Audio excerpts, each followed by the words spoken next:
This is Mises Weekends with your host, Jeff Deist.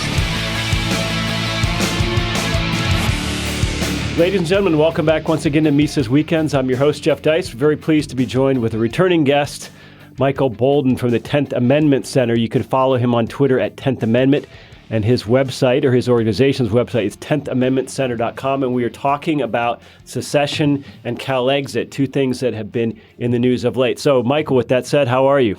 I'm doing great. Thanks for having me, Jeff. Well, thank you for joining us. So this is great. And I want to say this not mockingly. I honestly believe this is a good thing, but it has been fascinating since Trump won to watch the left start to talk about and embrace things like federalism and states' rights and nullification and localism and tax resistance, the whole panoply of stuff we might call Irish democracy. Isn't it just amazing to watch how people's perception of democratic outcomes changes so abruptly when the wrong guy wins? Well, I mean, decentralization is the last refuge of the loser, is what they've been telling us for years. Well, it looks like the other team lost, and many of them are actually making excellent arguments about these principles. In fact, I actually just read something in The Nation, of all places, that was talking about using the states' rights view, the decentralization approach to deal with various issues under the Trump administration. And in fact, they even talked about how the state of Wisconsin nullified the Fugitive Slave Act of 1850 back in the 19th century. This is something that we've been talking about for years here, rejecting, resisting, and nullifying in practice or law various federal acts. And they didn't, talk about it as, oh, this is racist, because obviously it's not, to actually just think about things locally. But they're definitely using some very good talking points, some of them better than what I could do. Yeah, it's interesting. Secession has been viewed as a dirty word for a long time by folks on the left. I've been doing some reading on the primary group behind the CalExit movement, promoting secession from the state of California. And it was depressing because I read a Wall Street Journal article, Michael, and the Wall Street Journal says, well, secession by the state of California would require amending the U.S. Constitution. Nonsense. And then they just say this glibly, and of course I groan when I read this. And then they go on to say, and they don't even mention a particular case or cases. They just say the Supreme Court's decided this. We're still in this time where there's so much misinformation and a lack of understanding about the Declaration of Independence, the Constitution, the actual events and sequence of events around the Civil War itself. So we're still seemingly stuck with this idea that secession was A, not contemplated by the founders, and B, is an illegal act.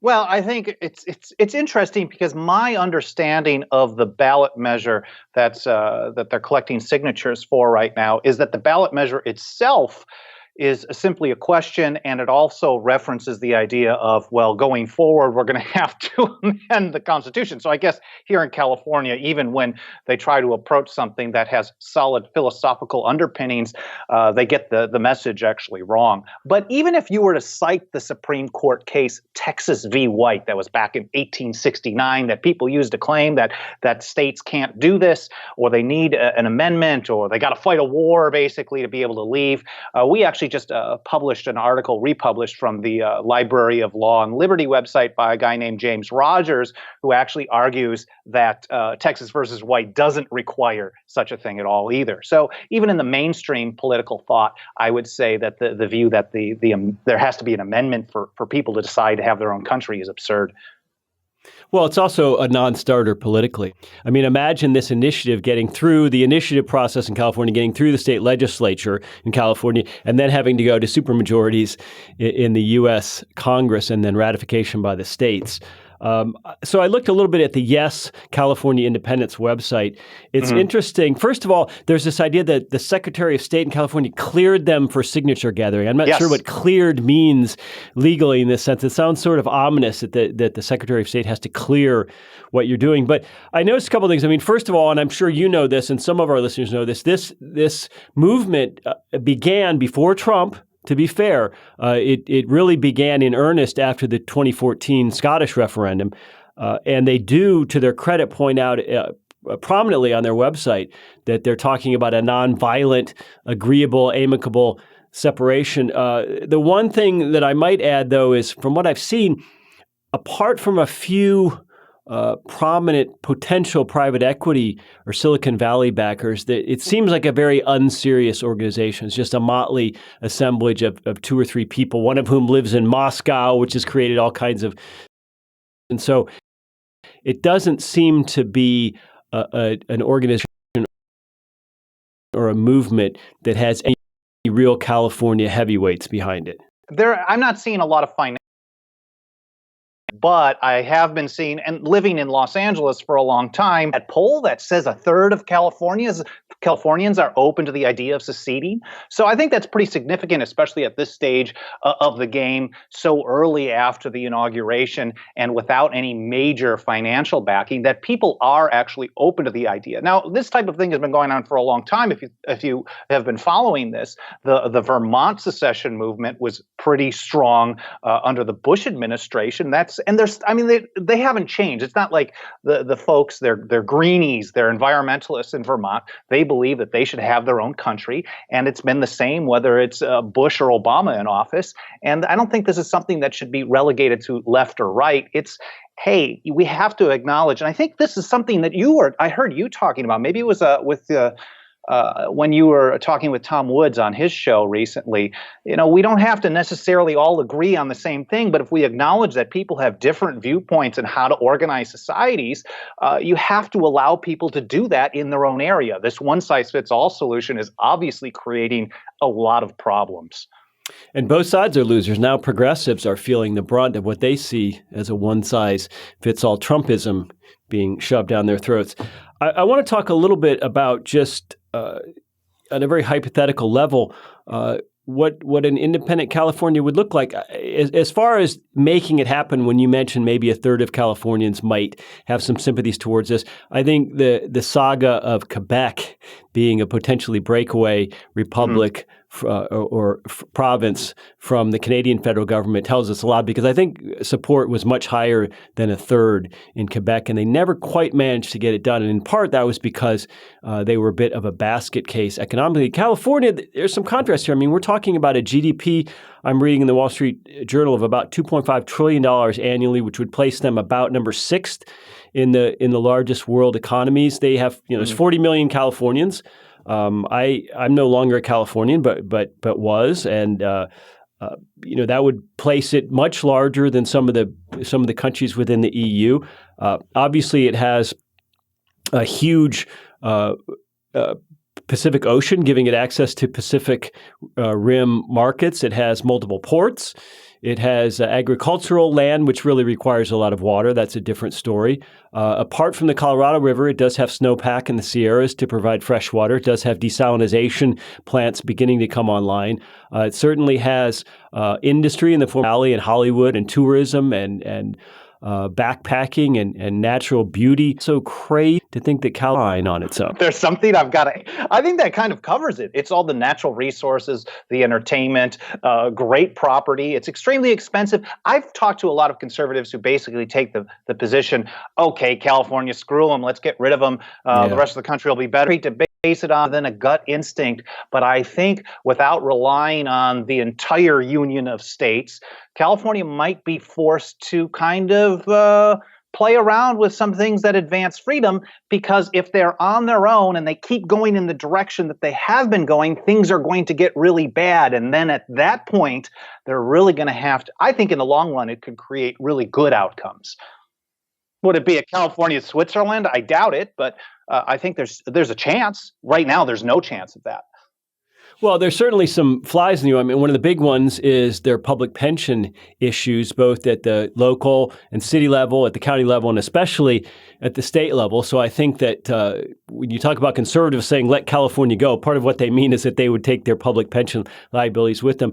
The issue of Social Security and federal employee pensions, I think, is much easier dealt with, because there are lots of people today who live in foreign countries and collect Social Security. There are retirees in the Philippines and Mexico and all over the world. So I don't see that as a problem. And I also think that it would be in both parties' interest to have, meaning the former the former U.S. state of California and the rest of the U.S.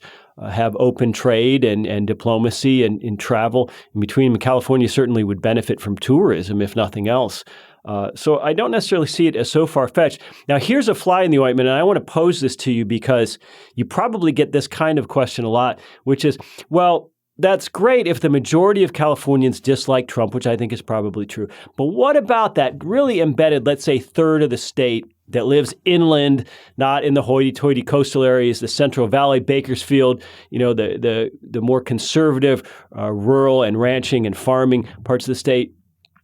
Gee whiz, Boldin, if you got it your way, these poor people would now be forced to live in this left-wing society that they didn't choose for themselves. And yeah, sure, rich people can vote with their feet, but the average guy, not so easy. So would we, in effect, be disenfranchising Californians who maybe they like Trump, maybe they voted for Trump?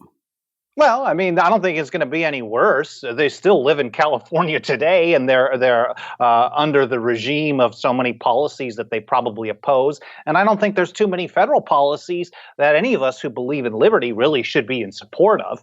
So I think you're one way or the other, you're going to have a greater chance to affect the change that you want if the political regime above you is smaller rather than larger. So a California state, a California country is still pretty massive, but trying to change things here in California as it is are almost impossible. In Washington, D.C., far worse. So I think there's a slightly better chance of being able to do something good in California should it break away. And then referring back to the idea of, okay, well, if it's economic brinkmanship at this point, the way that California runs its government, not that isn't happening in Washington as well. I think driving to the brink may force the state to actually consider some other options as well. People talk about military bases and federal land as well. Would it really be so horrible for the federal government to maybe cede some of those bases to California, let California have a National Guard of sorts? Or would it be so terrible to say that California and maybe even other breakaway states could handle most things, criminal law, et cetera, locally, but be in some sort of NATO-type agreement with the larger U.S.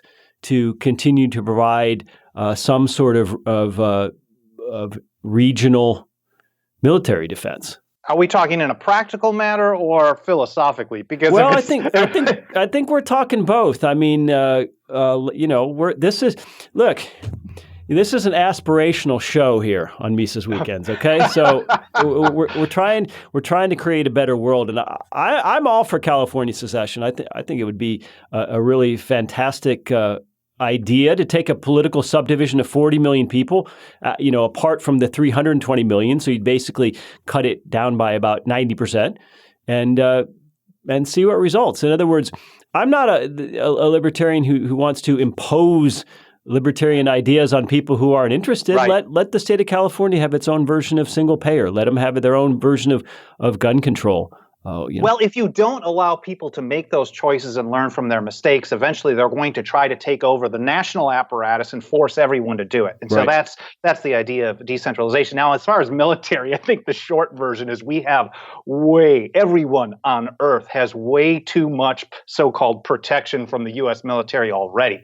So the worst case scenario, let's say all of those bases were closed, I think this would be a net plus for the entire globe. Yes, and I don't think California would be fearing an imminent attack on its shores from Japanese shoguns. Maybe California might need to start considering, getting out of the way and letting people exercise their natural right to keep and bear arms as well, too. A famous Californian on the right, Victor Davis Hanson. He's a longtime farmer and rancher in the Central Valley of California. He's also a professor, very knowledgeable in classics. I think he's still affiliated with the Hoover Institute at Stanford. He wrote an article for National Review recently, talking about how Californians now talking about secession and people on the left are the new Confederates. And it's interesting to see how both sides are willing to see the same argument differently depending on whether their guy or gal is in power. I mean, is there any hope that we can take from this a ratcheting back of accusations? Is there any hope that our progressive friends will look at this and say, you know what, maybe we were a little bit wrong when we called all those secessionist neo-Confederates? Well, first of all, I wonder if the Southern Poverty Law Center is going to continue labeling. I mean, I made their right-wing watch a few years ago as one of these leaders of a pseudo-racist right-wing nutcase organization. So I wonder if they'll continue doing that. Now we're having this conversation here, Jeff. I doubt it, of course, especially because most of these organizations tend to be just partisan hacks. Now, do we have hope? I think so. I mean, I wouldn't be doing what I do if I thought there was absolutely no hope. I'm definitely not getting rich off of this type of work. I could find far better jobs to do to have a much better income. But I do believe there's hope. I think that every time there's a changing of the guard, and some people go to the refuge of decentralization because their team isn't in charge, I think a few people, a small percentage of those people, stick around and recognize it in principle rather than just switching teams. I think a vast majority will just gladly switch teams depending on who's running things in Washington, D.C. But this is a long slog. We're not talking about, flipping around hundreds of years of growth of government in 1 month or 1 year or one administration. I think we have to have our principles be perfect as close to perfect as we can for the long term, whether it's future generations or not, but then look at things in a strategic way and see things on a step-by-step basis right now. Well, I know that your hipster pad there in the gentrifying garment district of LA I know that neighborhood is a hotbed of neo-Confederate racist rednecks. But I should take SPLC on a tour of the neighborhood. Yeah, well, look, I mean, your whole organization is dedicated to the idea of decentralized political power as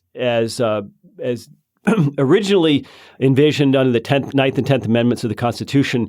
And you're going to be speaking on a panel at our upcoming event. For those of you who are in Southern California, not this Saturday, but the following Saturday, the 25th, if you're in driving distance or hearing distance, we'll be in San Diego that morning with Patrick Byrne, Tom Woods, Nomi Prince, among other guests, but also Michael Boldin.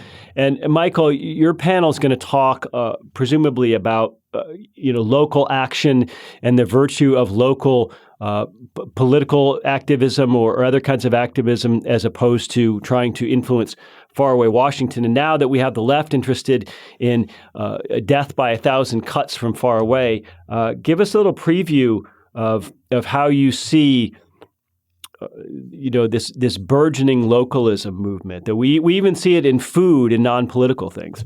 Well, we're seeing it all across the political spectrum, actually. I mean, I would say what we call the modern nullification movement. It's a very broad term, really started here in California in 1996 with the passage of Proposition 215, legalizing marijuana supposedly for limited medical uses, while the federal government said they couldn't do it. They did it anyways. Today, there are now 8 states that have legalized for recreational. I think it's 28 or 30 states overall that are defined Washington. But then again, it's not just weed. It's certainly various other issues. There are a number of cities, although I'd like to see many more, that have said, hey, we're not going to participate in federal gun control. We hear a lot of people talking about or complaining about the 300 plus so-called sanctuary cities, saying that the federal government needs to march in and stop them or cut off their funding. But you know what we never hear? People complaining about the 300 gun rights sanctuary cities. You know why? Because they don't exist, but they should.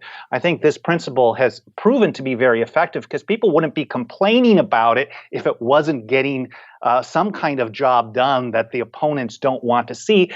Instead of, I would say, rather than trying to force more centralization, I would urge people to learn from that and actually use that same tool to advance causes they believe in. And it could be food freedom, like advancing the ability to get raw milk. We see that starting to happen in some areas. On the right to keep and bear arms, why not healthcare freedom? Why not authorize people to have direct primary care contracts, is what they call them, rather than having a highly regulated government propped up industry for healthcare? There are various things that this can be done on, and I'd like to see sanctuary cities or sanctuary states for liberty all over. Well, wouldn't that be great? I mean, while we're on this topic of secession, we tend to think in political terms that secession has to be this political uprising, has to be based on geography. But what if we could have issue by issue secession in the digital age? What if you could start having sanctuary cities where we're a city that opts out of Obamacare, we're a city that opts out of Social Security, we're a city that opts out of gun control? I think that would be a beautiful thing. Now, with that, we're out of time. Come see us at our event in San Diego. Next Saturday 5th, Michael Boldin will be there again for joining us. And ladies and gentlemen, have a great weekend. Subscribe to Mises Weekends via Stitcher